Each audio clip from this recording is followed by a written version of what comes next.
In the stillness of an evening cloaked in mystery, the air in the upper room of Jerusalem was thick with anticipation and unspoken words.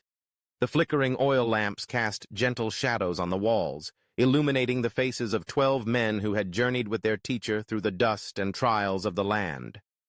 They reclined at a low table, the aroma of roasted lamb and freshly baked bread mingling with the scents of olive oil and herbs, creating an atmosphere that was both familiar and profoundly sacred. It was a night unlike any other, a night that would redefine the essence of sacrifice, love, and redemption. As the disciples settled into their places, the weight of the moment pressed upon them. They had gathered for the Passover meal, a tradition rich with history, but tonight it felt as if the very air was charged with divine purpose. Jesus, their rabbi, their friend, looked upon them with eyes that held both sorrow and profound love.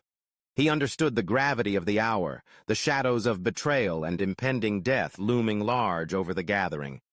Yet in this moment, he sought to impart something far greater than the weight of what was to come.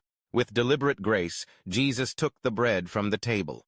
The room fell into a hushed reverence as he broke it, the sound echoing softly against the walls. He lifted the pieces and his voice rang clear. "This is my body, given for you. Do this in remembrance of me." The disciples exchanged glances, their hearts a tumult of confusion and wonder. They had shared countless meals before, but this declaration transformed the bread into something sacred, something that would transcend time and space, binding their lives to his in a covenant of love. Then, as if to seal the moment further, Jesus took a cup filled with wine, the deep crimson liquid shimmering in the candlelight. "This cup is the new covenant in my blood, poured out for many," he proclaimed, a declaration that echoed with the weight of eternity. In that simple act, he offered hope, a promise that would resonate through the ages, a beacon for every soul seeking redemption.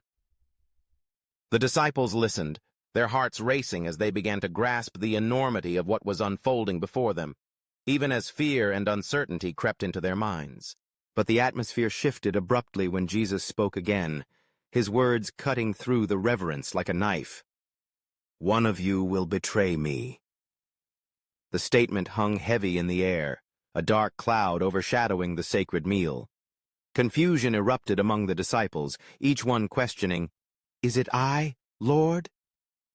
Their voices trembled with disbelief, the thought of betrayal by one of their own unfathomable. Yet, Jesus' gaze was unwavering, knowing full well the choice that Judas Iscariot would make. In an act of profound love, he extended the bread to Judas, offering him the very body that would soon be broken. It was a moment of grace amidst treachery, a testament to Jesus' unwavering love, even for the one who would turn against him. The tension in the room was palpable, a mixture of fear, sorrow, and the dawning realization of what was to come. Yet Jesus remained steadfast, undeterred by the weight of betrayal. He rose from the table, the disciples watching in bewilderment as he knelt before them. In a gesture that would forever redefine greatness, he began to wash their feet, a humble act of service that astonished them. "Do you understand what I have done for you?" he asked, his voice gentle yet firm. "You call me teacher and Lord, and rightly so, for that is what I am.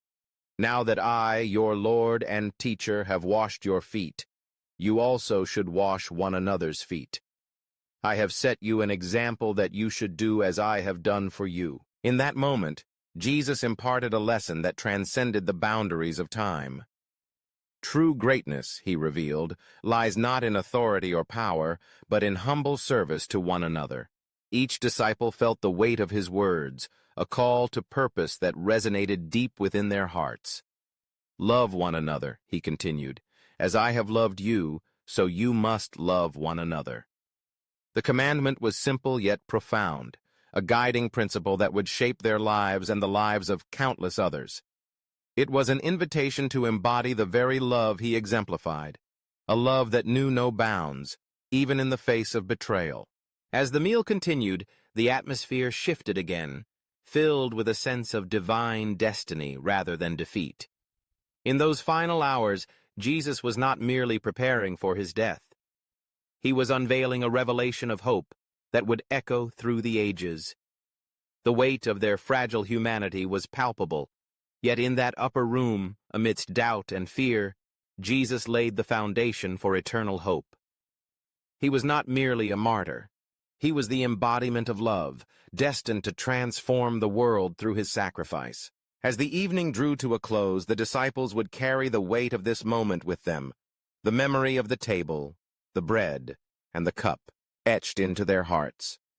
They would remember the love that faced betrayal, the humility that washed their feet, and the promise of redemption that would flow from his sacrifice.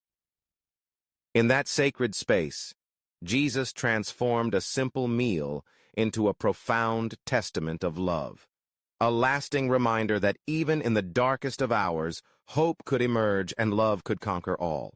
So, as we reflect on that fateful night, let us remember the table where Jesus gathered with his disciples, the bread that was broken, and the cup that was poured out.